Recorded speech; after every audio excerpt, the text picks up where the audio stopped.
Balkan welaýatynyň Etrek tarapynyň çägindäki gadymy Dekstan binalary Etrek deriýasynyň demirgadyndaky tekrar geňişiklerini eýläpdir.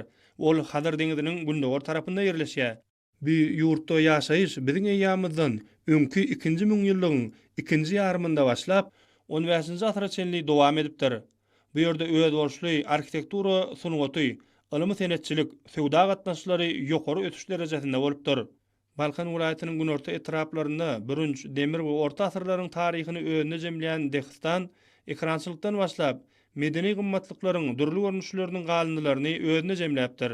Sebitiň geçmiş mirasyny ylmy taýdan öwrenmek hemde rejeleýiş dikeldiş işlerini geçirmek möhüm meseleleriň hatarynda durýar.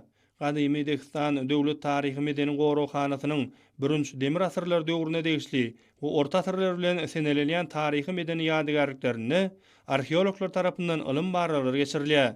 Gorowhananyň hünärmenleriniň esasy wezipeleriniň biri hem saklanyp galan ýadygarlyklary bejermek hemde awatlamak işler bolup durýar.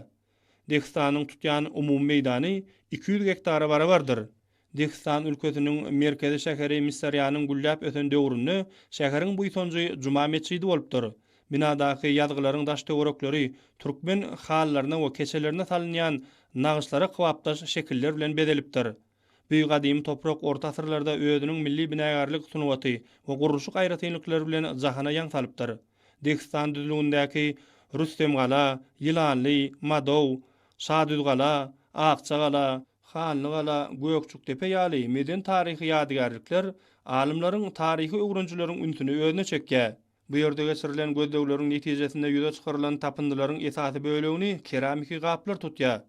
Ýurdumyzda arheolog ýadygarlyklary öwrenmekde we gorap saklamakda döredilip berilýän mümkinçilikler üçin gadymy Dekstan döwlet taryhy medeni gorowhanasynyň hünärmenleri gahrman arkadamyzy hemde hormatly prezidentimiz arkadagly gahrman serdarymyzy alkyşlaýarlar aýdýarlar.